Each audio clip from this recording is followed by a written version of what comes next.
watching One News' special coverage on Bilang Pilipino 2025. I'm Regina Lay. I'm Jay Taruk.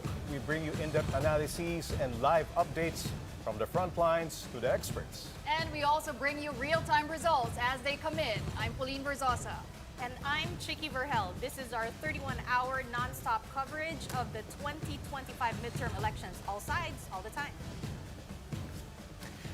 Despite months of extensive preparations, the midterm elections today once again saw a range of problems and issues. This afternoon, more than 200 automated counting machines malfunctioned when had needed to be replaced on the spot. There were also reports of paper jamming and even pre-shaded ballots. In Quezon City, some voters posted that the indelible ink on their fingers got erased. Pwede ba yun? Indelible. Oo, indelible. Dapat hindi na rin. Not indelible, ano? Yeah. Evidently, not indelible. Meron akong narinig kanina, the indelible ink, no? Instead na kulay, parang medyo purplish. Or it's a Purplish dark siya eh. tone, Oo, right? Yellowish daw yung tone. Oo. Yellowish yung lumabas sa kanya. Or maybe Yes. that's the ink reacting to his skin. I don't know. Pero Yes, medyo kakaiba siya. And also the heat daw. Okay. Hindi na kailangan gamitan ng suka, ha? Para Kasi in the tanggalin. past elections, diba, may ganung style eh. Ganung style eh. What's quite alarming is yung mga pre-shaded ballots. I mean, di ba, if you are voting and you already have your ballots pre-shaded, then sana may imbestigahan yan ng Comelec. Apart from that, there are also incidents where voters, if they make a mistake, binibigyan daw sila ng panibagong balota. So, alam naman natin ang rule talaga is 1:1 yata. 1:1. Yes. You can't have another ballot, right? Ginastusan na natin, budgeted na yan eh. Exactly. So, yan ang mga pwede natin tanungin sa Comelec later on in the program. Talking about indelible ink, my pen, ano siya, sumabog siya. So I've got ink all over my hands. Pero, Dami. pero hindi to indelible. But we've been trying to get Comelec Chair George Garcia, yun pinapakita pa nila. Sorry. Hindi yan indelible ink. That's from my pen kasi nag-leak siya eh. Pen ink. Oo, pen. Pero we've been trying to get Comelec Chair George Garcia the whole day, I think, the whole afternoon. I think you guys would know about it. Pero haven't been able to get him so far to talk about these issues. Although yung 200 ACMs na nag-malfunction supposedly, napalitan naman daw kaagad. Yun yung sabi nila. I'm sure they already foresaw something like this happening. Pero the ACMs really were sensitive, ha? There were reports, we also got reports na yung konting lukot marka lang, hindi na tinatanggap tinatanggap ng ng machine. ACM. It's really highly sensitive. Meron din yung may stain or may konting fold sa corner, which ayaw na ng ACM. Speaking of anong sensitive ACMs, no? Dati kasi in the 2022 elections, guys, 25% na marka mo dun sa circle, no? Ay binabasa. Now they've lowered it to 15%, diba? So it's a lot more sensitive. So be very careful pag bumoto kayo. Well, it's only 5:11, no? It's gonna close. Precincts are gonna close at 7 o'clock, so in less than almost 2 hours, no? Pag bumoto kayo, make sure na yung circle, no, doon sa balota nyo, walang kahit anong marka. Because if ever, kailangan nyo pong i-report kaagad yan. Kasi baka mabasa yan. All right, let's take a look back on some of the personalities who voted today. We start at Las Piñas City, where Senator Cynthia Villar was one of the early voters. She's with her husband, Senator Manny Villar. They voted along with other senior citizens and persons with disabilities. After nearly 2 hours of waiting in line, Cynthia's daughter and senatorial candidate Camille Villar has also successfully cast her vote in Las Piñas. In Makati, Senator Nancy Binay, who is vying to be the next mayor, cast her vote in San Antonio Sports Complex. She was accompanied by her family, including her father, former Vice President Jejomar Binay. Nancy is running against her brother-in-law, Congressman Luis Campos. However, she still hopes for reconciliation with her sister, incumbent Makati Mayor Abby Binay, after the elections. I just hope and pray na at some point matatapos din itong family drama nga, itong gulo na nangyayari sa pamilya ko. Pero kasi nga, ang problema hindi naman dahil sa politika yung gulo. It's more for personal reasons than because of politics. Well, Mayor Abby Binay, who is running for senator, had this to say about that statement from her sister. Take a listen.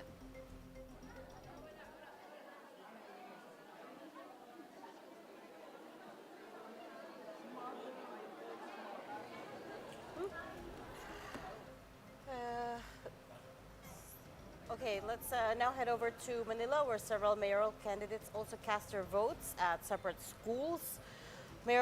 Mayoral candidate Isko Moreno cast his vote at Manuel L. Quezon Elementary School in Tondo. His rival, re-electionist Mayor Hani Lacuna, voted in Lagarda Elementary School in Sampaloc.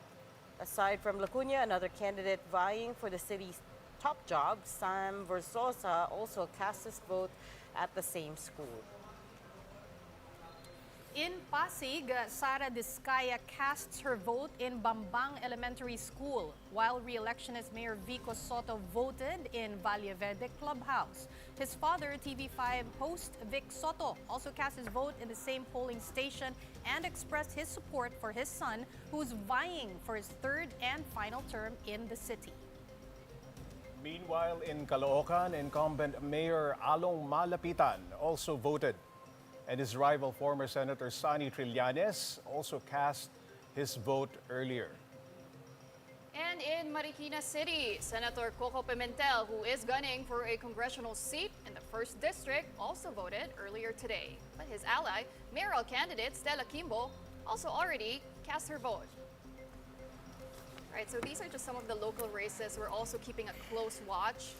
Alam naman natin mainit din yung labanan in particularly these cities, Manila, Pasig, Caloocan. Yung Marikina, Marikina. yung binasa mo kanina, yung binanggit mo kanina, no? Ay napakainit din ng labanan dyan. Ano? I'm from Actually, Marikina. all of them. Okay, that's why. All of them. Makati. I Makati, mean, yeah. think about what's going on in Makati. It's the brother-in-law Pamilya. versus the sister. Oo. Tapos, towards the end of the campaign period, itong nakaraan few days lang, I saw some quotes from former Senator Nancy Binay saying na Luis Campos is the one that's dividing the family. That's the one that's causing the trouble. causing the Ganun ba? trouble in their The family. in-law. So nagiging personal na talaga siya, right? So it went beyond, okay, politics, campaigning on platforms, campaigning on issues, but it really got personal. Oo. Speaking of Makati, no, kanina nakita ko si Nancy Binay in interview, no. It's her birthday kasi today. So she was asked, ano yung birthday wish mo? Pero of course, you can't Manalo. campaign na, 'di ba? Oo. So sabi niya, well, wag ko na lang sabihin kasi baka hindi mag-grant yung wish ko. Or Medyo sabi subtle pero parang malinaw. Tapos sabi niya, or baka nag-grant na. Okay. But she did say that she had been going around, no, sa Makati, and ang sigaw daw ng mga taga Makati is it should be a Binay daw na talagang Polls-wise, she mamumuno. was doing pretty well, I have to Right. say. Yung pre-election surveys-wise, yung Binay, the last name has a strong hold in Makati still. A vote for Campos naman is really a vote for oo Binay. nga. Actually, For Abby. nakita mo ba yung campaign posters ni Campos? He put Abby's name in there. So, Kasama. naging Abby Luis Campos. Sa balota. Oo. Hindi, sa posters niya. Sa Naging poster. Abby Luis Okay. Campos. So, parang really trying to bring home the message that he's the vote for continuity, hindi si Nancy Binay. Oh, okay. I thought sa balota kasi si Bawal yan. Sara Diskaya, and we have to verify yes, this information, no? Sa balota daw, no? Again, we have to verify was Sara St. Gerard Diskaya. Kasi yung St. Gerard is their construction company Yes. ng asawa niya. Oo, so yun yung parang familiar sa mga taga roon. And St. Gerard is the one that was dragged into the controversy. Number over- one contractor of Oo. the Duterte administration, actually. Si Sara Diskaya, mga kapatid, is the one Yung running kalaban against ni Vico Soto sa Pasig. Oo. Ang dami din issues nila. Ang dami din naungkat na issues these last few weeks. There was also an issue about the alleged vote buying with Sara Diskaya. I don't know how true it is. And then we also found out na first-time voter pala siya, First time. which is surprising. But okay. Pero they have been giving away, naging naging synonymous to ayuda, yung name nila, no, ni Sara Diskaya, because they have been giving away ayuda daw, even way before the elections. That race sa Pasig is, I would say, would be less tight kasi of course, the Mayor Vico Soto still has a huge Trailblazing na si electoral Vico, support there, huge electoral support. Secondly, don't forget yung tandem ni Sara Diskaya was disqualified. Si Attorney Ian Sia. All right, I that's think, right. I don't know if he's contesting it. I think he will probably. He's an attorney after all.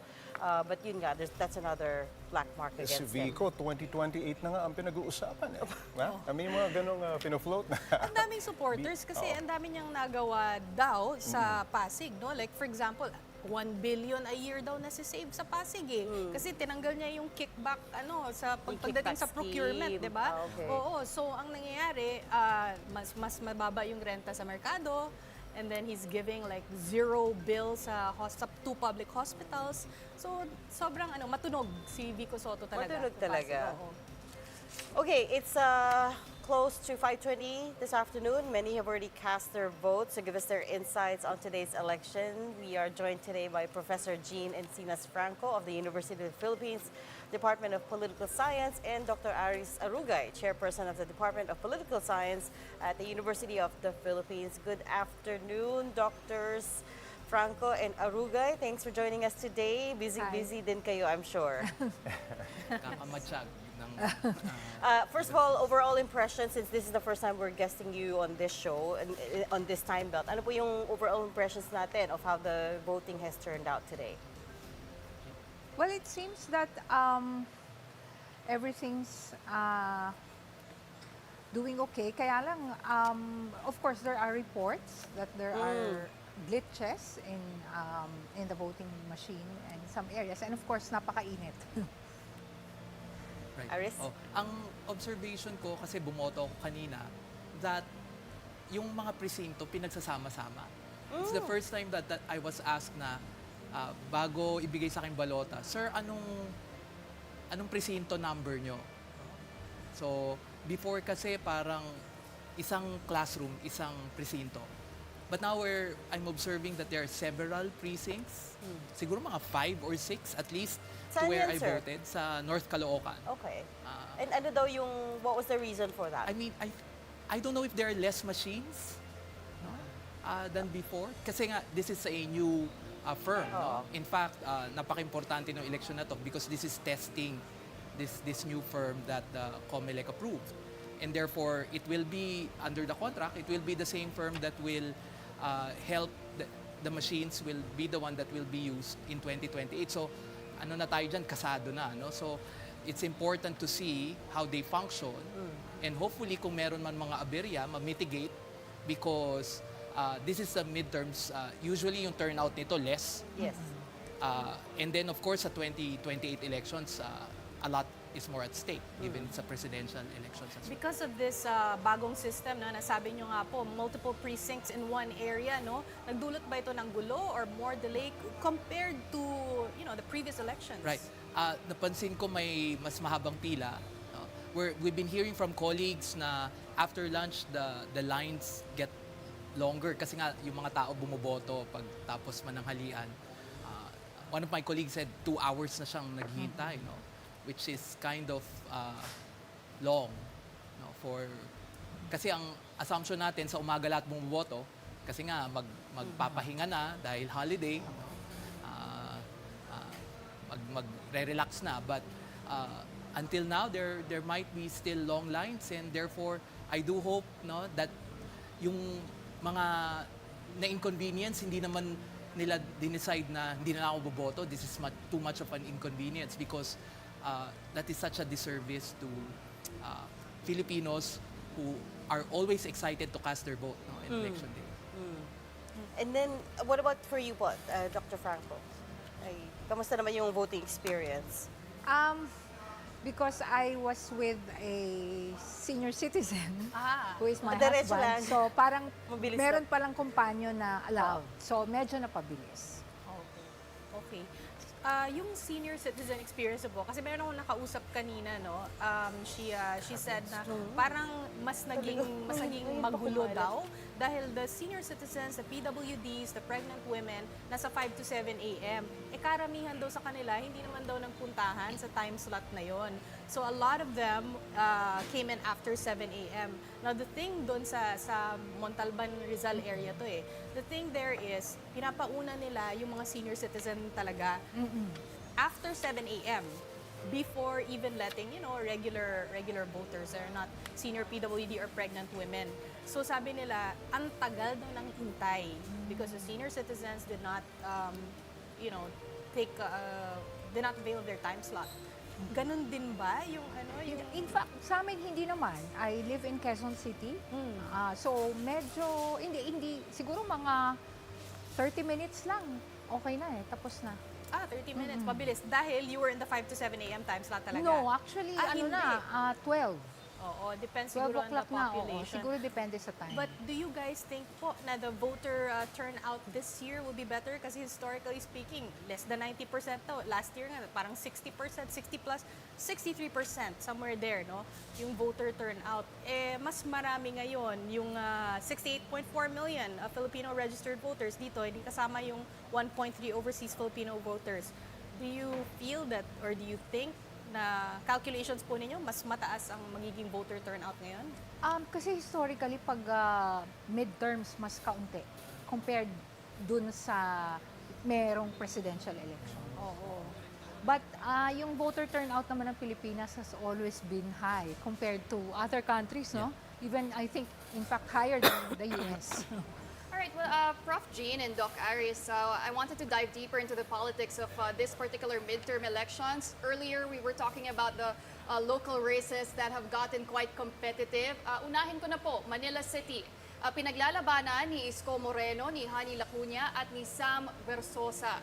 So, what do you make of that race? How competitive is it? And where do you think Manileños are leaning towards when you have candidates such as Isko Moreno na naging mayor na nga ng Manila City, Hani Lacuna, those seeking her second term, and a new face in Sam Versosa na sinasabing laking tondo talaga, kumbaga yung tubong Manileño. Doc Harris, go ahead. Right. I think yung Manila sa NCR and in fact maybe in the Philippines is one of the most competitive.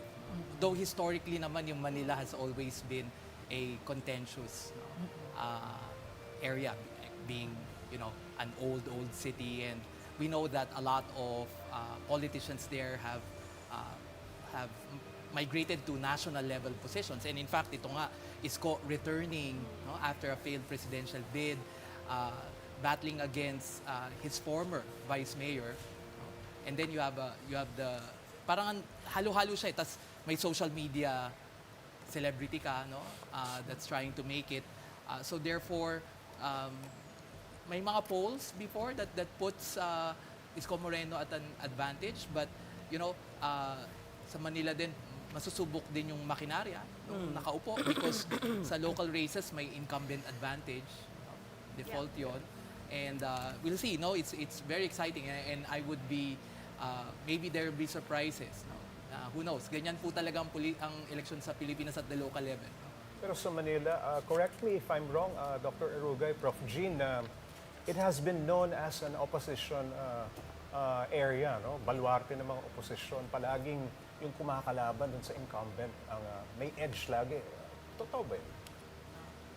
I'm trying to think of previous races, but we all know na yung it's one of the most densely populated local governments, particularly in Metro Manila, and alam natin dyan na it's a highly diverse voting base. So and it's a combination of yung lahat ng klase from A to E. You can find it there, and therefore I do think it always has a dynamic na hindi siya yung, I would be surprised na ang Manila aabot dun sa other LGUs na uncontested, or hegemonic, meaning the incumbent really is so powerful. Let's remember nung kay Isko Moreno's victory was actually siya yung third force between ERAP and I think was it Mayor Lim or something. So may ganun dynamic, kaya nga we might have surprises here, yung very vacuous yung pulso ng mga Manileño. So it's one local race that I'll really watch. No?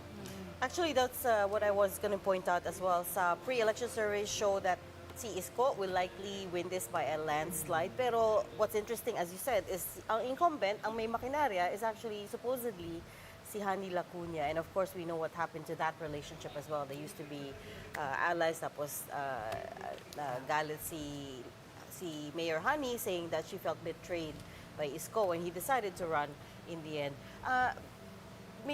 Bakit hindi nag-work masyado yung makinarya dito? Because when we interviewed some people as well, they said there seems to be a lot of unhappiness over the way Manila has been run. Pero sa totoo lang, she's only been in position, what, one term, right? So, how do we explain that? Yeah. Let us also remember, I think in the 2022 presidential elections, ang daming bumoto kay Isko sa Manila. So they're very loyal to him, probably because he was, until, ano siya, di ba? 3 term siya as mayor, if I remember correctly. And so he has really, been very much exposed to his constituents. And also there's a perception that, well, this is anecdotal, from people I know who's from Manila, na malinis daw ang Manila.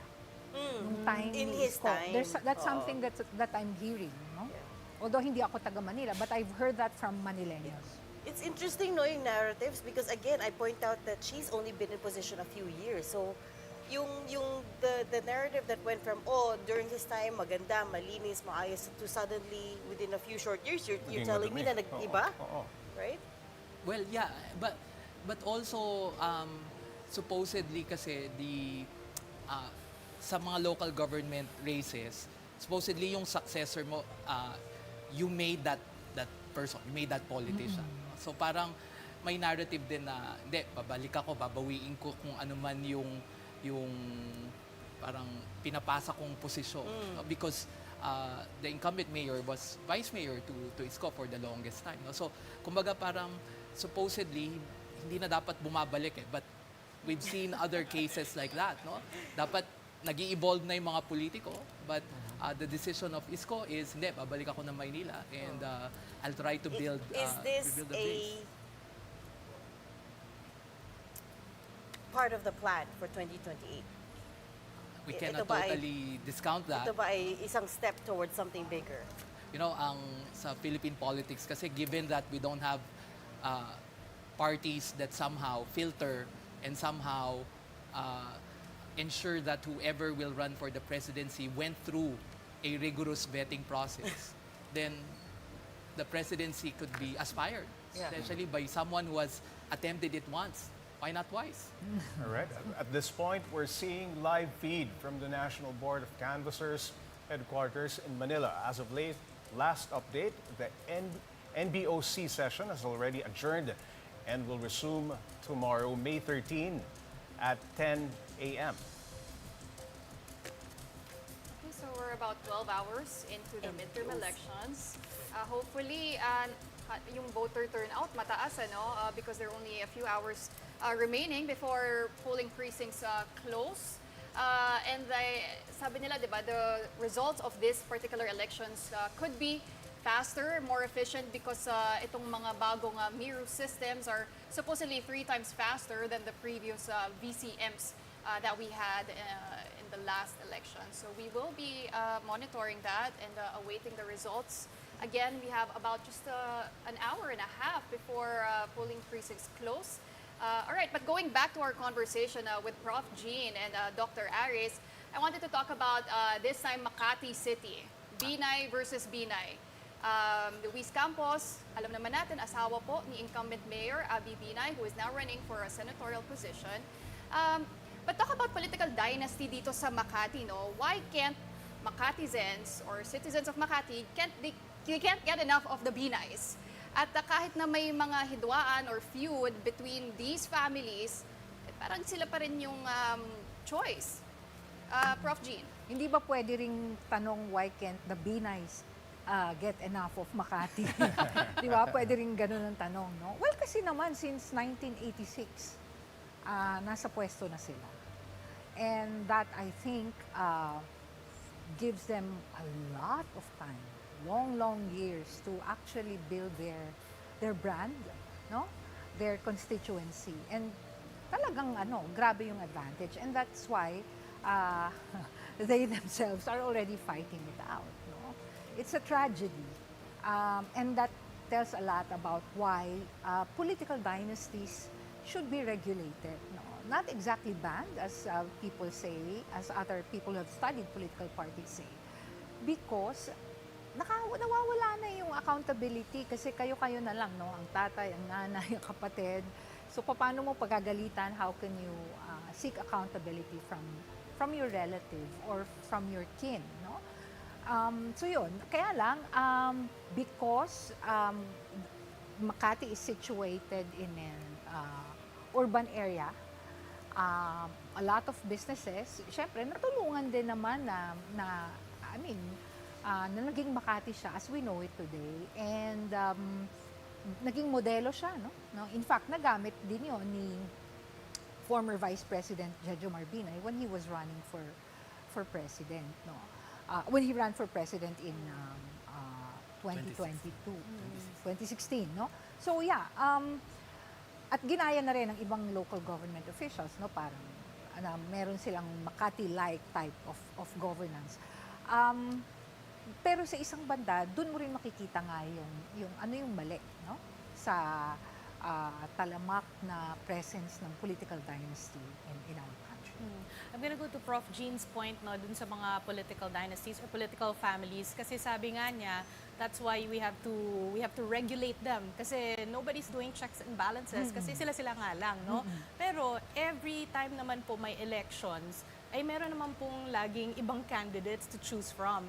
And so these candidates, no, from these big political families always say, well, binoboto kami. So gusto nila kami. So why is it na ang dami, if you talk to a lot of voters, they always say na political dynasties dapat magiba na yan. But they continue to vote for these candidates. What's the psychology behind that? I've heard people, when we talk to them, why always vote for dynasties. It might sound simple, pero parang sabi nila, kasi at least kilala namin sila. So I think the Filipino voter is very risk-averse. So even if you have someone, no, na non-dynastic, progressive, no, with track record, with competence, for the Filipino voter, minsan, we elected those, wala naman kaming napala. At least ito, warts and all, alam namin, dynasties and all, but may projects. May nakikita kaming visible. So they would rather bank on, I'm sorry to use the term, the devil they know. I was gonna say in English, the devil you know. I'd rather the devil vote they for the don't, devil or I than the know. angel that they don't Not that know. we're saying anyone's a devil, pero but in a case like Makati, wherein they're both known commodities, they've both been there. Maybe not for Senator Nancy, pero alam mo yun, she's a Binay and then the other is an in-law, so they're both known to the Makati electorate. How do you even distinguish? How do you differentiate in that sense? Right. Sequela kasi to nung family drama nila, di ba? That goes way before. And I think talagang yung Binay, I was born in Makati and I've watched the elections. The anti-Binay constituency in Makati has basically thrown everything against the Binay. They fielded a celebrity. They fielded yung anak ni dating Mayor Yabut, no? So Edu Manzano, Yabut, no? So they've tried everything. But because the Binays were able to really associate themselves with Makati to the point na you can't think of a Makati without the Binays. A condition na. Parang naging they had the luxury of fighting it out with each other na, no? Rather than fighting with a competitor outside their dynasty. But this kind of behavior, Doc Aris, would you say it's intergenerational? Because now you have the voter demographics having a majority of Gen Zs and millennials, and sinasabi nga nila, itong mga younger voters, they actually they're inclined to vote for the alternative candidates, right? Yeah. But is that what's happening in Makati City?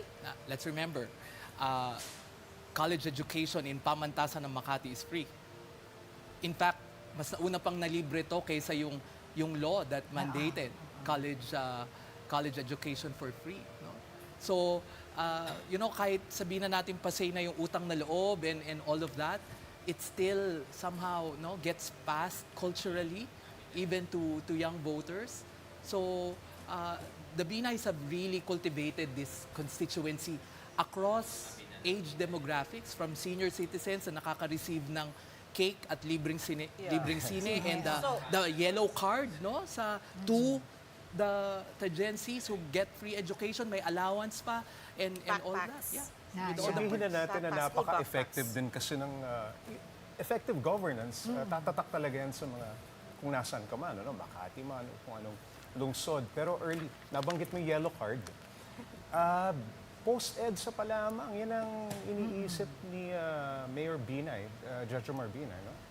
Yun talaga, alagaan natin ang mga may sakit, yung mga matatanda, yung mga senior citizens, tutukan natin. So I think yung effective leadership and governance ay isang magandang, hindi ka malilimutan talaga ng tao. Right. But in your mind, sino yung continuity candidate dito? Is it the sister who carries the last name? Or is it the husband who, in his campaign posters, put the wife's name before na naging Abby Luis Campos? Ako sa tingin ko, kahit sinong manalo, panalo yung Binay. I I think there's no... Ito yung win-win Yeah, I situation. think so. It's just, sana Win-win nga talaga mag yung bato-topic na lang or mag-succession na lang. O ako ngayon, ikaw next. I think in some races, that could have been the way because they've really centralized and monopolized the competition. So much so that the gate is so high for others, to Nangyayari na yan penetrate. sa ibang lungsod, di ba? Dito lang sa Mandaluyong. Toskoy na lang. Palit-palit lamang. magkaaway sila Mas tipid supposedly. pa, di ba? Magkaaway Hindi sila magkapamilya, supposedly. pero parang may magandang usapan. Pero even in this case na mukhang magkaaway sila, you still think, they still win overall as a family? Family drama. Baka political oo, theater lang, gano'n. Lahat naman ng pamilya may drama and somehow it always ends up with a group hug. I don't know. Just taking a look at our top officials, right? Right, exactly. Alright, mag-gap muna tayo. More Bilang Pilipino updates when we return.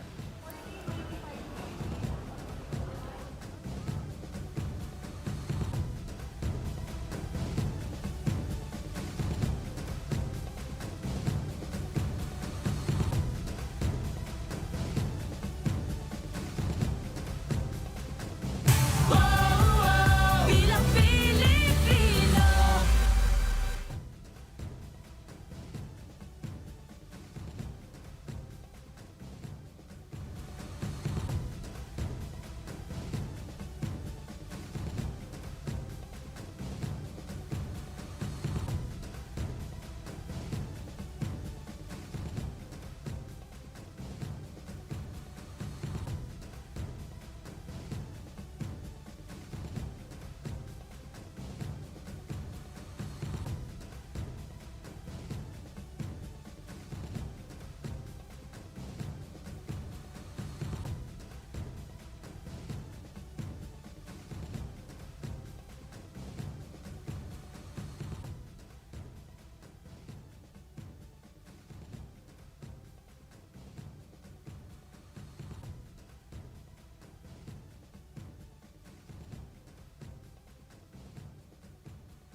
is back, and you're seeing live feed from the National Board of Canvassers headquarters in Manila. As of last update, the NBOC session has already adjourned and will resume tomorrow, May 13 at 10 a.m. Walang failure of elections na idineklara in any part of the country, and Comelec Chairman George Garcia said, while problems cannot be avoided, so far, all of these have been resolved. Right now, it's time to check, or in a few hours, hopefully we also get a clearer picture on who wins this midterm polls. But at this point, Chicky Verhel tells us what voters today prefer based on data. Chicky? Yes, Pauline, here we have at the, well, I'm not supposed to touch the screen, otherwise this is going to conk out. So top 5 concerns pa rin, no, ng voters: job opportunities, agriculture and food security, health, workers' rights, OFW welfare, poverty and hunger, and we have here prices of basic services and goods. No, this hasn't changed since the beginning of the year.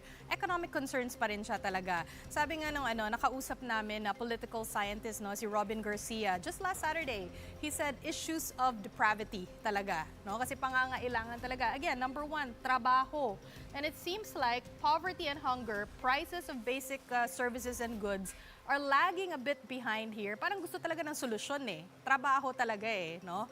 And number 3, well, agriculture and food security, malamang dahil sa bigas yan.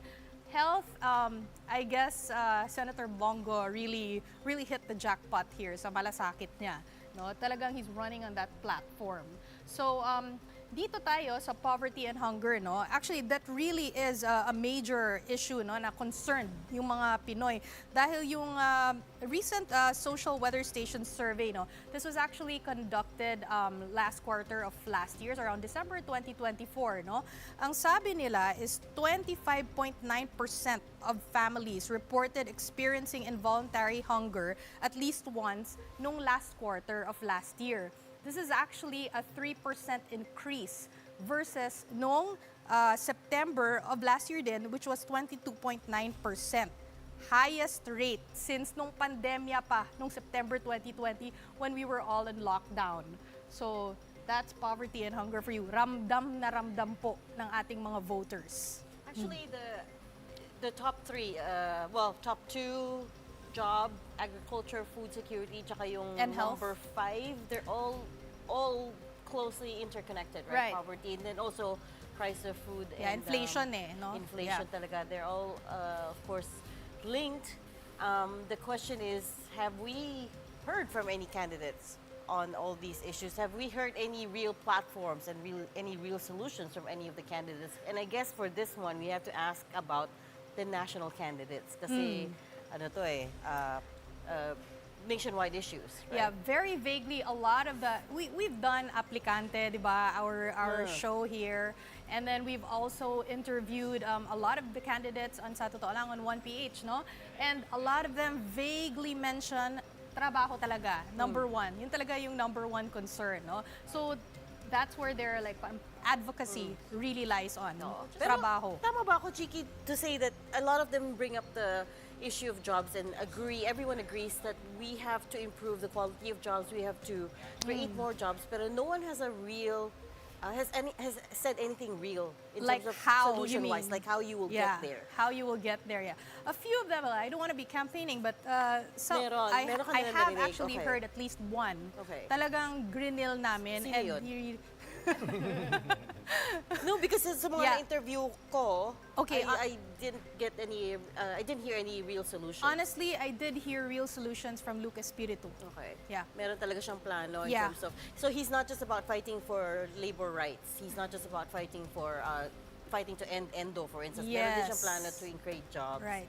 Okay. I guess this is really also a pressing concern because in 2024, Philippine unemployment rate hit a record low of 3.8%. And about 1.63 million people were jobless. That was as of December 2024. But as what Regina was mentioning, no, parang when you take a look at surveys, the leading candidates, right? Titingnan mo naman yung mga pangalan nila and ano yung mga plataforma nila so far in their campaign. wala masyadong matunog nga na job opportunities yung gusto nilang solusyonan or food security. Although health has been one of the top platforms of some of the candidates, but we will be dissecting those issues further with our analysts still joining us here on the show. We still have Professor Jean Encinas Franco of the University of the Philippines Department of Political Science and Dr. Aris Arugay, chairperson of the Department of Political Science at the University of the Philippines. All right, so let's break this down, professors. Voters' preference, meron bang disconnect dun sa mga nakikita nating leading candidates sa surveys and their platforms so far? Prof. Jean. Malaki.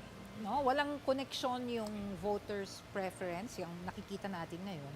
At kung sino yung mga nasa top 12 no ng surveys. And that's because ang dapat kasing nagdadala niyan actually yung partido talaga.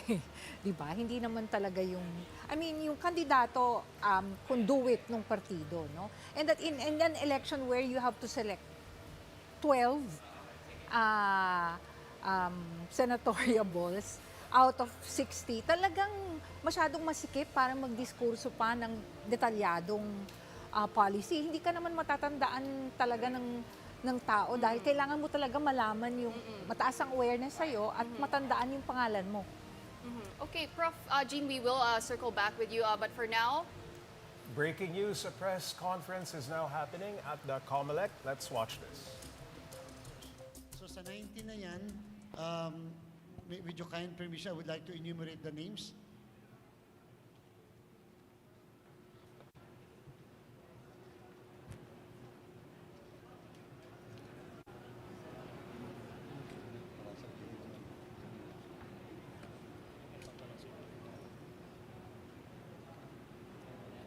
Respicio, the first division issued a suspension order of his proclamation. Noveras of Aurora, Buenafe of Langangilang Abra, Taha,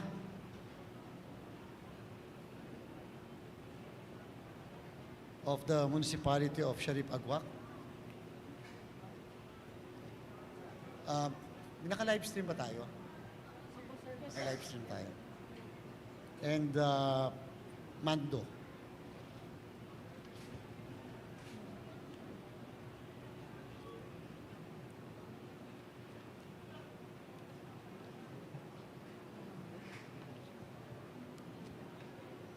Wait, later ko na ito babasahin.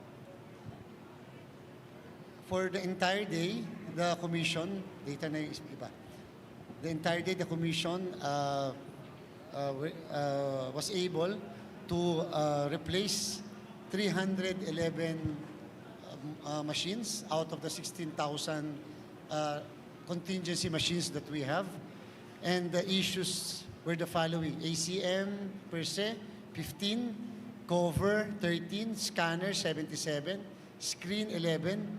When it comes to the issue of ballots, 5, manual audit 8, operational concern 2, procedural 1, smart card 1, thermal cutter 60, thermal paper 35, thermal printer 73, and USB device 10. So, as compared to the 2022 elections where during the first few hours of the voting, 2,500 kaagad yung pinalitan na Comelec. Dito, in all fairness, 311 lang yung napalitan natin ng mga makina. Doon po sa mga sinasabi na hindi tumutugma daw yung kanilang resibo as against doon sa balota, wala po kaming evidence or proof on that. Kasi napakataas yung posibilidad na nakalimutan nila na yun ang binoto nila. O kahit na hindi yun ang binoto nila, yun ang nailagay nila. Because wala naman sila maipakita, simply because wala naman pictures yung mismong resibo dahil bawal nga po magpicture ng resibo. Yung iba na nakikita namin sa social media ay nagpapakita na ito rin yung mga binoto nila, yung mga sample ballot nila, bakit daw yun hindi lumabas sa kanilang balot, sa kanilang resibo. The best evidence will be later this evening Kasi later this evening, makikita natin yung mga ballot yung mga ballot picture images kasi meron tayong ballot review. So sa ballot review, mabibilang manually yung lahat ng balota. In fact, pagka nakita nyo na yung ballot review, para sa mga kababayan natin mamaya po, pag nakita nyo po, naandun lang yung mga pangalan ng mga kandidato na binoto sa bawat posisyon. Hindi nyo na po makikita yung mga pangalan ng mga kandidato na hindi binoto. Summarize po yon. So, yan po ang isa sa makikita natin. At the same time, makikita rin po natin, yun po yung per ballot. So, kung 300 ang binoto, ang bumoto sa mismong presinto, 300 din na ballot review, ballot images ang makikita ng bawat isa. Pwede pong bilangin. So diyan natin malalaman kung talaga bang tama yung resibo as against to sa tama yung election returns. Again, for your information, ang NAMFREL at PPCRB inauthorize ng Comelec na i-capture ang ballot images, ang QR code ng resibo. Ano ibig sabihin nun? Hindi ba bawat presinto o bawat botante may resibo?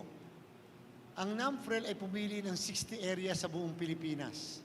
Sa 60 areas na yan, yung lahat ng resibo na nahulog sa mismong makina at na-produce ng makina na nasa receptacle, bibilangin isa-isa at pipicturan ng kakapture yung QR code ng mismong NAMFREL representative upang matransmit ka agad yun at ma-counter-check kung tumutugma siya sa result ng na-transmit na result sa kanila para makita nila. Ito naman pong PPCRB, pinayagan din namin na i-capture ang QR code ng election returns in all the precincts nationwide kung kaya nila para mas mabilis ang kanilang comparison nung na-transmit na result, yung nakuhang election returns at yung mismong result na nasa loob ng QR code. Yun yung magsasabi sa atin kung talagang bumibilang ng tama ang mga makina o hindi. Okay po? Sa halos 1 oras na lang na natitira bago po matapos ang ating halalan, may mga lugar pa po sa kasalukuyan na medyo madami pa yung bilang ng mga botante na bumoboto sa mga presinto. And therefore, may posibilidad, especially in the Bangsamoro, na pagdating na eksaktong alas 7 ngayong gabi, ay magtutuloy-tuloy yung botohan sa kanila. Sapagkat again, ang rule natin hanggat meron pong bumoboto, 30 metro ang layo sa mismong presinto, sila ay pabobotohin pa rin. Ngayon po, meron pong ilang presinto sa buong Pilipinas na mukhang kakailanganin namin i-extend yung kanilang botohan.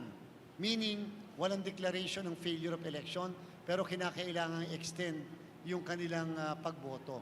Simply because, inaalam pa yung kadahilanan, but simply because may issue dun sa ilang balota nila. Ano yung issue sa balota? Yung issue sa balota nila, yung mismong timing marks ay malabo at hindi binasa ng mismong makina. And therefore, we ordered immediately this afternoon the reprinting of the ballots in at least 15 precincts in different areas of the country.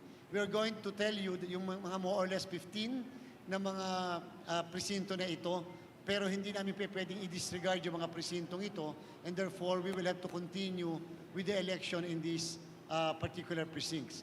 And we are coming up with a resolution on this matter. Okay po? So, but this precinct supposedly may not affect anymore the results of the election. Kaya lang, we still need to proceed with the election so as not to disenfranchise the voters. We realized ngayong hapon na yung mismong reason kung bakit hindi tinatanggap yung balota ay dahil malabo kumpara doon sa mga ibang balota yung mismong timing marks na nasa gilid. And so, bukas na bukas, maaaring maipadala namin through military planes yung lahat ng mga balota na yan na involved doon sa 15 presinto. nakakalat siya sa iba't ibang parte ng ating bansa. Yun lang naman ang medyo, hindi naman medyo, pat isang issue na kinakailangan desisyonan ng komisyon. But when it comes to the ACM, maayos naman yung mga ACMs natin. Kaninang hapon, may mga ACM na 2 beses nag-reject ng balota. May ACM kasi na masyadong uminit. Kinakailangan, yung iba kinakailangan lagyan ng electric fan, pero ilang piraso lang naman yon. Pero ang ginawa po ng inyong komisyon, sa halip na pabayaan namin na mag-back down completely yung makina, ay kaagad natin itong pina-replace ng mga bagong makina na contingency. So again, as of kanina more or less, 311 yung mga makina na ni-replace natin because of the different issues. But there was no major issue discovered doon sa ating po mga makina whatsoever. So doon po sa mga nagsasabi, pasensya na, pero yung iba po talaga ay mga misinformation. Sana naman po, ongoing pa kasi ang botohan, sana naman po ay wag naman nila na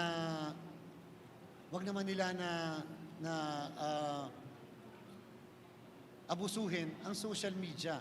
Unfair naman po sa mga kababayan natin na bumoto at saka nagpakahirap kanina.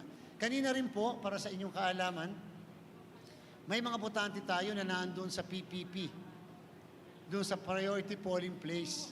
Ang problema po, ayaw nila na ang mga balota nila ay dadalhin ng ating mga support staff.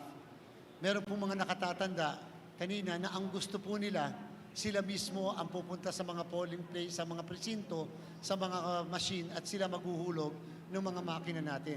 Hindi po namin pinigilan yon. Wala po kami magagawa doon dahil sila po mismo ang nag-demand na sila maghuhulog ng mga balota.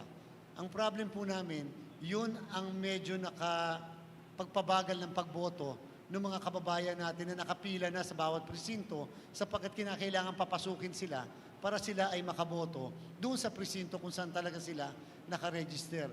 So, sila yung mga tumaas sa mga second floor at third floor kahit pa nga bumoto naman sila sa mga PPPs natin. So again, yun po yung mga kadahilanan. Meron din po na ilang makina, yun po yung sa scanner issue, na kinakailangan lagi na pinupunasan at nililinis. Kasi nga, dahil sa sobrang init ng araw kanina at sobrang humid ng panahon sa loob ng presinto, yung po kasing mismong scanner natin nagiging madumi.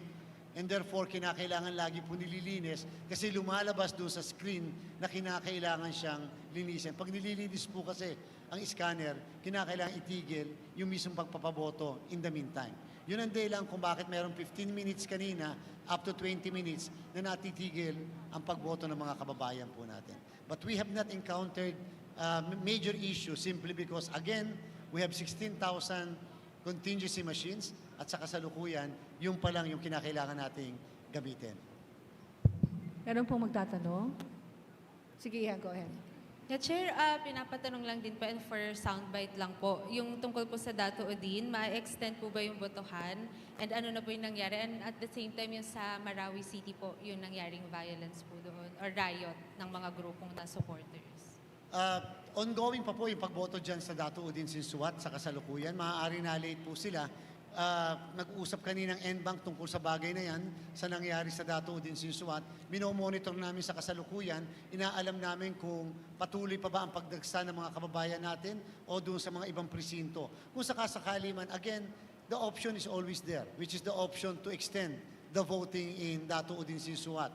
Doon naman po sa ibang parte ng Bangsamoro, wala namang kami nakita ng mga ibang senaryo na kinakailangan extend yung pagboto nila. Kaya nga mamaya pong alas 7 ng gabi, makikita natin sa buong Pilipinas kung ilan na hanggang 8:30 ng gabi, kung ilan na makakapagpadala ng mga presinto doon sa 44,000 na precincts na meron tayo. So, yan po ang susubaybayan natin. We are expecting that before 10 o'clock, hopefully, most of the precincts are able to transmit already. Sabi ko nga sa inyo, ang pinakamabilis pa namin na estimate ay 8:30 po ng gabi. Doon naman po sa issue, nakita ko po yung isang binabato na issue, yung patungkol sa paggamit daw ng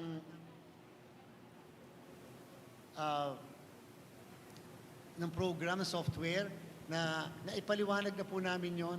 Sinabi po namin na fake news. Pag po kasi nagkakaroon ka ng trusted build, hindi pa po yun ang final eh. Kaya nga po nagta-trusted build pa eh. Kasi kung makikita nyo yung hash code doon, pag kinumpare nyo po yan sa hash code ng machine, hindi po tutugma. Kasi bakit? Kasi po, may pagkatapos ng trusted build, meron pong source code review. Yung pong nasa source code review na ni-review ng lahat ng IT experts, ng PPCRB, ng NAMFREL, yun po yung tumutugma sa makina na mismong hash code. So, medyo mali po, with all due respect, na ang ikumpara ay yung bago mag-source code. Diba po yun nga yung source code nga, ang pinaka-importante, dahil yun ang ginagawang public, yun ang pinapareview sa mga experts, yun ang tinitingnan ng mga experts, at yun ang may final hash code, at yun din po ang nasa Central Bank of the Philippines. Hindi po yung trusted build. Yung pong source code na na-review, yun na po yung final source code na nakalagay sa Bangko Sentral ng Pilipinas. At pag nakita po yun, at yun naman po ay nandun sa TEC certification, parehas po yung hash code nun at yung hash code na nakikita sa machine. Ang ginawa po kasi noong nagpakalat ng maling impormasyon, ay ang kinumpara niya yung hash code na nasa machine at yung hash code ng trusted build. Medyo, again, mali po yun. Dapat po hash code nung mismong code na source code review. Okay. Margot, SMNI.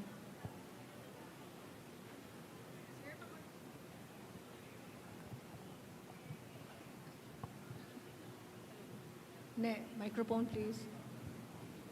Chair, wala po tayong announcement ng failure of elections sa kahit ano pong presinto. Wala po tayong failure of elections whatsoever. Lahat naman po ay nag-function. Ang ibig sabihin ng failure of election, napakadami ng decision ng Supreme Court. Number one, hindi dumating ang mga gamit. Kahit isa, so wala kang magamit.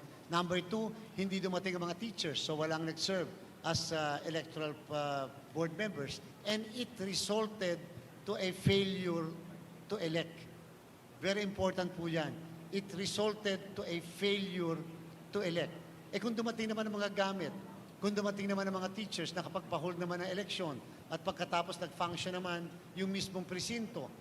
And it does not mean, for your information, na kung 100 ang botante, tapos ang bumoto lang ay isa, it doesn't mean a failure of election.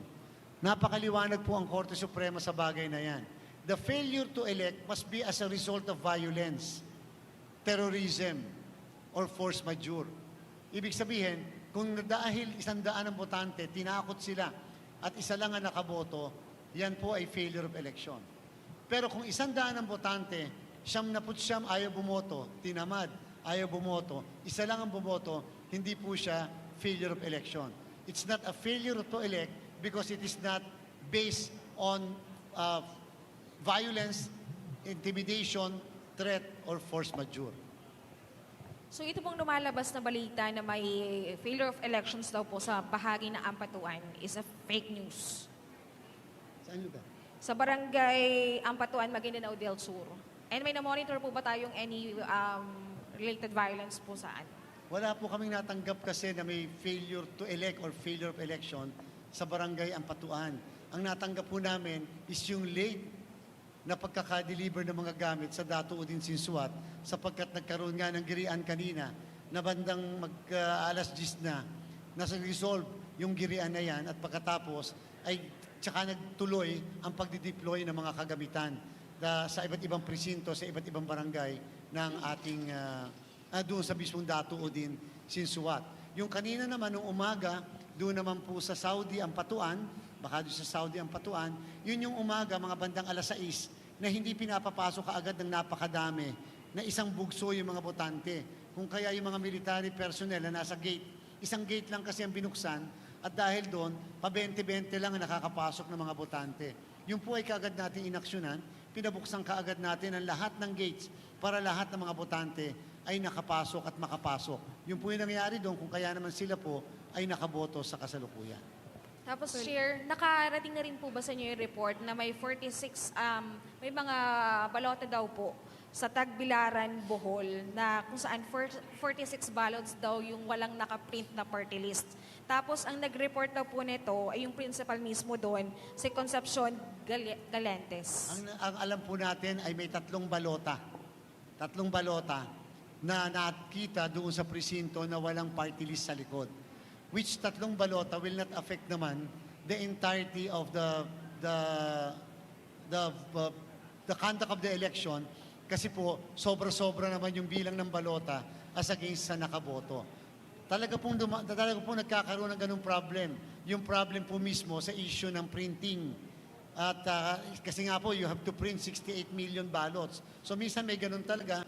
Minsan nga may nangyayari, napapadeliver yung balota sa probinsyang ito, when in fact hindi naman talaga siya intended sa ganon. And so, may nangyari, halimbawa dalawa, nangyari, napunta sa Cotabato yung isang box na intended dapat para sa Basilan. So kaagad po namin yun na ipadala noong Sabado na ibalik kaagad doon sa Basilan. So may mga ganun po talagang pangyayari. Katulad po sa binabanggit natin, printing problem po sapagkat yung mismong timing mark sa gilid ay hindi maliwanag and therefore hindi siya binasa ng mga makina. Last 3 questions. That was Comelec Chairman George Garcia's press conference. Garcia said allegations of mismatch ballots and receipts do not have sufficient evidence and voters sometimes forget who they have voted for. Garcia said the issues will be checked during the ballot review as the ballots will be counted manually during random counter checking. NAMFREL and PPCRV have been allowed to capture copies of election returns to compare transmitted results, election returns, and receipts from machines. He also reminded voters who are within 30 meters at close of polls at 7 p.m. will be allowed to vote. Some areas will have extended voting, no failure of election, just extension. 15 precincts in the country will have new ballots, have also been delivered. Meanwhile, situation in Datu Ordinance in Suwat is being monitored by Comelec. Extension of voting is possible. Garcia also assured majority of votes are in by 8:30 p.m. to 10 p.m. Yeah, 8:30 to 10. We had Comelec Chair Garcia here in the studio then in a town hall interview. Parang naalala ko at that time he said should be around 7 to 8 p.m. So I guess this is medyo na Dinelay ng konti. slightly. Oo, And also I wonder all of these instances where they have to manually do cross-check whether that will impact the tabulation of the final data, the Mahaba yung official oras. data. Oo. Kung if that's been factored in.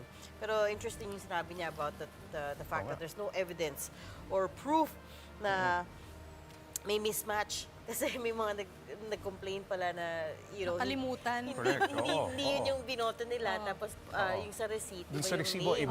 iba yung Which is resulta. scary if, Oo.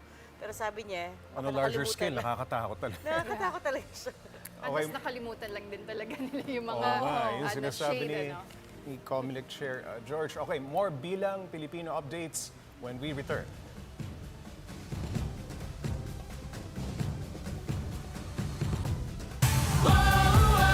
Bilang Pilipino.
Go ahead.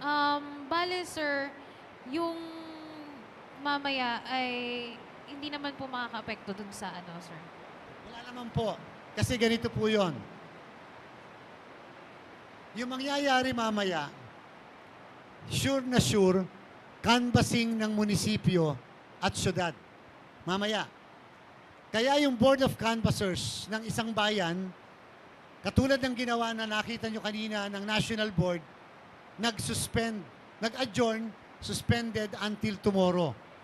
Kasi wala pa kaming ine-expect na result o CCS, baka hanggang mamaya lang ng gabi. Lalo na sa mga post-abroad natin. So baka hanggang mamayang gabi makapag-sesend sila. Pero sa municipal, nasend na lahat yan mamaya. Kaya pwedeng ang proclamation ay mamaya mangyari ng mga municipal. Hanggang earliest, ang latest, baka hanggang madaling araw bukas ng Monday, ng Tuesday, makakapag-proclaim na sila. Yung probinsya, once na nag-proclaim ang bayan o syudad, magpapadala ng result sa probinsya. Yung probinsya, ine-estimate natin Tuesday hanggang Wednesday, makakapag-proklama na sila. By that time, wala pa kaming matatanggap sa National Board from the province. Pero maaari may matanggap na kami doon sa 93 post abroad. O kaya naman, yung mismong canvassing ng syudad. Pwede na kaming makatanggap. Pero yung probinsya, hindi pa natin ine-expect yun. Masyadong napakabilis naman kung ganon. Pero, kung kakayanin ng mga Tuesday ng hapon, bukas, hanggang Miyerkules ng umaga, sigurado may mga matatanggap na tayo na COC. Okay po? Go ahead. Your last question. Ang resumption bukas ng National Board ay alas 10. So kung meron siya isa, dalawa na COC, ika-canvass na muli natin yon. Ika-canvass na natin. Pero pwede kami mag-suspend na muli hanggang sa gabi para lang malaman natin kung may papasok na Certificate of Proclamation or canvass mula sa mga probinsya at sa highly urbanized cities at saka sa iba't ibang post natin abroad. Sir, last na lang po. If walang failure of elections, do you still consider na generally peaceful itong election nyo? Hindi pa po kasi tapos ang eleksyon kaya medyo mahirap pang magsalita. Pero kung napansin nyo naman kahit paano, lahat ng mga nakita nating issues yan kahit noon pa. In fact, noon, mas sobra-sobra yung mga issue natin. Pero kanina talaga, naging effective yung mga innovations natin. Tulad po ng early voting. Hindi po maitatatwa. Mapakadaming nakinabang na mga nakatatanda sa early voting. Maaaring kulang ang 2 oras. Maaaring dapat mas mahaba sa 2 oras. Pero, just the same, madami pong pumunta. Madami pong nakinabang sa early voting. Number 2, yung mall voting natin. Hindi rin po maitatatwa. Sobrang daming pumunta na mga kababayan natin na nakarehistro na ang pagboto ay sa mall. Sapagkat komportable sila. At alam nyo, yung mga nag-monitor sa mall, alas 5 pa lang ng umaga, nakabukas na yung aircon ng mga mall kung saan ginawa natin yung pagboto. At comfortably nakaupo yung mismo mga kababayan natin. So, at yung mga iba pang innovation, napakinabangan naman po. Talaga lang, yung pong PPP natin, yung pong priority polling place, talaga lang pong meron tayo mga nakatatanda at naunawaan po natin sila. Tama lang po din yon na nag-insist na sila mismo ang magdadala at maghuhulog ng balota sa mismong makina. Tama po yon. Kung napansin po nyo, hindi po natin pinigilan yung bagay na yan. Pinabayaan po natin. Ang isa lang po naming tanong, Nay, Tay, o Lolo, Lola, okay lang po kayong tumaas? Sabi nila, okay lang, basta kami maghuhulog. Siyempre, pagka nagkaganon, ihihinto mo ang pagpapasok muna ng ibang botante. Uunahin mo muna sila. Kasi nga po, may priority ang mga nakatatanda. Yun ang dahilan kung bakit sa ilang lugar, humaba ang pila po ng ating pong ang ating pong pagboto. Gerald Nabal, Malaya. Sir? Sir, good evening po. Sir, 2 questions lang, sir. Sir, you mentioned yung timing mark sa ballots, kaya nagka-problema. Paano po siya nakapasa sa verification when yung timing marks pala yung may problema, which you mentioned na pinaka-importante? Tama po kayo dyan. Yan din yung tanong natin kanina sa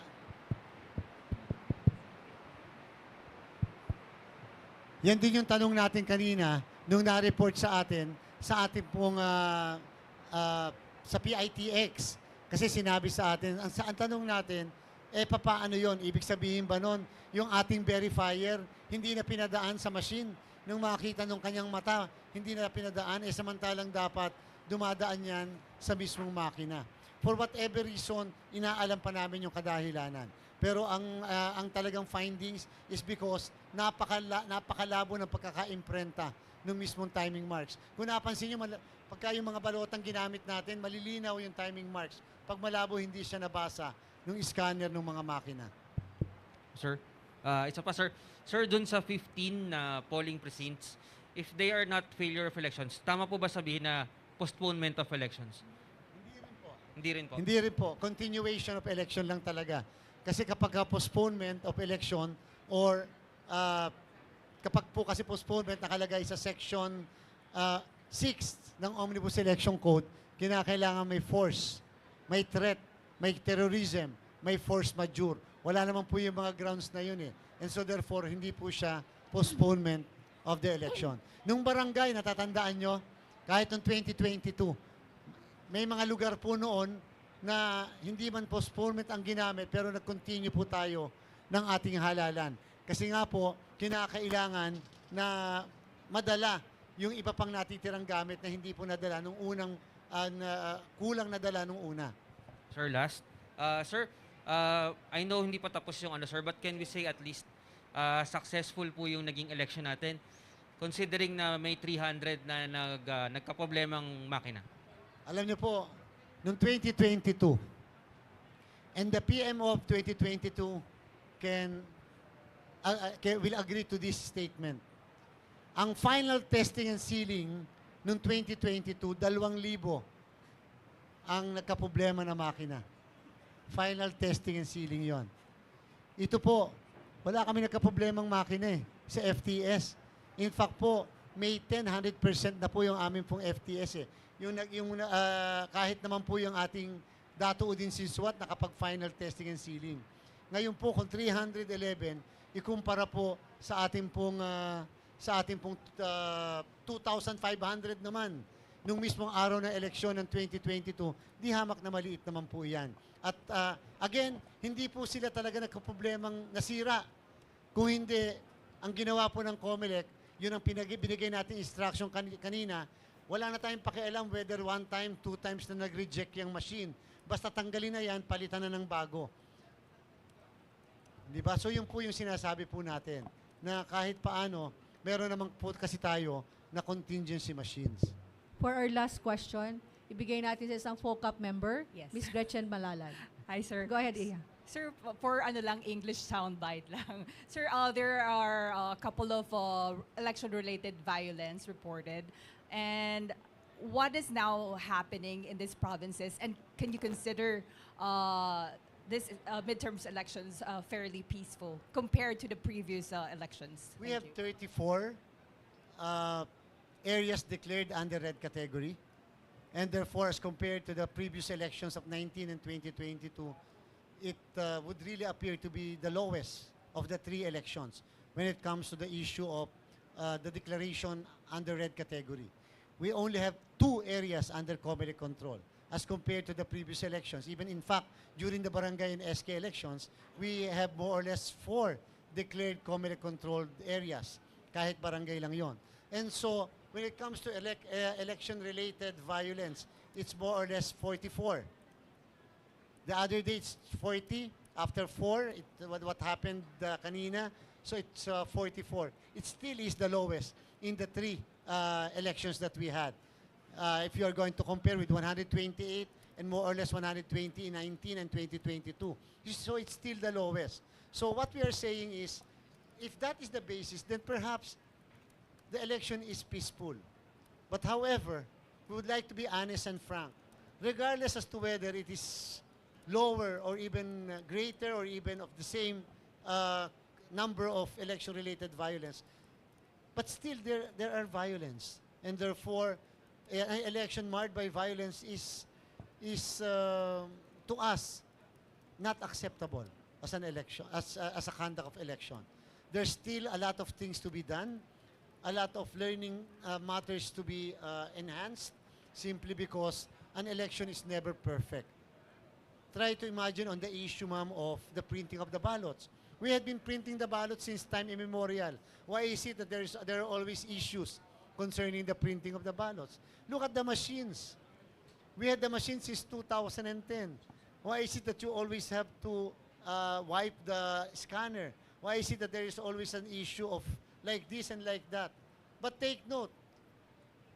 Did you even hear a particular precinct that the battery had failed? Wala tayo kahit isang single na battery na nag-fail. Kahit walang kuryente, wala kayo nadinig na isa. Simply because, as we have been saying, the batteries can last for 3 days. As we have been saying, one of the greatest factors in this election is the heat index. And indeed, it's true. Bakit po? Merong isang kanina, I think namatay po, nakakalungkot, na isang nakatatanda because of the heat index. Talaga pong sobra pong ang init kanina. And we have gone to the precincts, alam niyo po yan, kahit tayo, sobra tayong na-exhaust because of the heat index and because of the extreme humidity. And therefore, it affected the voting. However, it cannot be denied. Kudos to the Filipino people and electorate. They troop to the precincts. Hindi po namin inaasahan talaga na ganun kadami. They went into the precincts, they voted. Alam natin, 63 to 65% always ang voters turn out for midterm elections. But let us look once the entire data will come in. If it is still 63 to 65. If it is 70, then it is a success. Simply because something is really happening. Because the people wanted to say something. Yun yung naramdaman po namin kanina. They troop, ang haba po ng pila. Kahit sa mga lugar na hindi naman dating humahaba ang pila, kahit sa isang presidential and vice presidential election. So let's wait for the figures. But what we're going to wait from 7 o'clock onwards are the transmission. Yan po yung tingnan natin. Yan ang best test. Yung kanina po, normal pa. Yung mga na-experience nating haba ng pila, may mga umiinit ang ulo, may mga vulnerable sectors na gustong dito boboto, meron pong nakaaway dahil sa medyo nasagi o whatever. Normal yan sa pagboto natin. But we have to watch closely the transmission. If indeed what the Comelec promised to be an expeditious transmission of the results from the precinct to our canvassing centers, to our data centers will really happen. That, I think, is the best test as to whether this election is a success or not.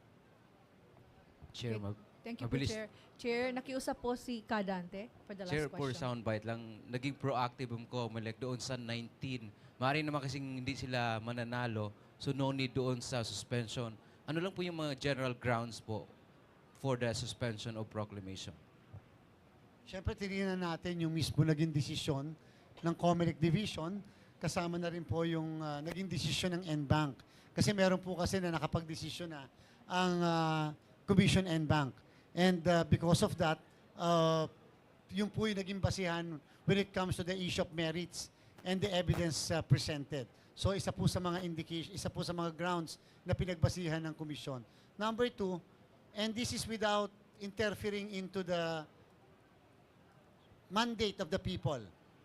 Siyempre po, highly respected natin ang mandato ng sambayanan. Kaya lang po, gusto rin namin na mag-exercise pa rin ang komisyon ng jurisdiction niya. Gusto namin magtuloy-tuloy ng pag-exercise. At therefore, sabi ko nga po sa inyo, after this first 19, there can be another batch of those who are going to suspend the proclamation. Dahil nga, remember, mag-a-assume pa naman sila sa June 30, alas 12:01 eh. sa June 30, 1201. And because of that, the Comelec will still retain jurisdiction. Isa na lang po yung continue na voting. Would not, kailangan pa ba ng resolution yun or wala na po? No, we will always insist on the existence of an en banc resolution. We are just waiting for the proper report kasi po kanina, ang sabi po sa amin ng aming pong PMO, for example, isang presinto, may konti lang na kailangan. Eh kung ang solusyon naman, instead of you printing the ballots, hiramin mo na lang, doon mo na lang pabotohin sa kabilang presinto. So long as they are still voters of the same polling place. There's no difference. Di ba? So long as pabobotohin, ilalagay mo lang naman sa minutes yun eh. Hindi naman irregularity yun. So, yan po yung tinitingnan option namin. Instead of reprinting 5 ballots, halimbawa, or 10 ballots, para lang maipadala doon, bakit hindi nila padala doon sa kabilang presinto within the same polling place? Pero, kung ang presinto naman ay 5 kilometers to 10 kilometers, we will never risk doing that. We'll just print the ballots and send it to our election officers there so that they can conduct the continuation of the election. Maraming salamat po, Chair. Diyan po nagtatapos ang ating press con for today. Magandang gabi po sa lahat. Thank you.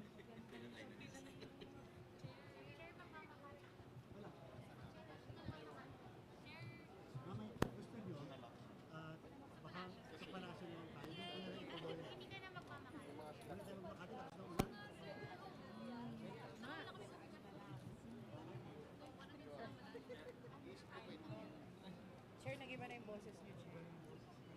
Chair. Sorry, clarify lang. Yung 7 p.m. dun sa Chairman's Hall, ano yun, sir? Transmission. Pero partial and official. Partial and official. So, pwede kayo na doon, nakikita nyo yung number of precincts, naka-red. Hanggang sa unti-unti siya na gano'n, mapapakita rin doon sa isang television kung ano na yung mga precincts, ano yung mga areas na nagtatransmit.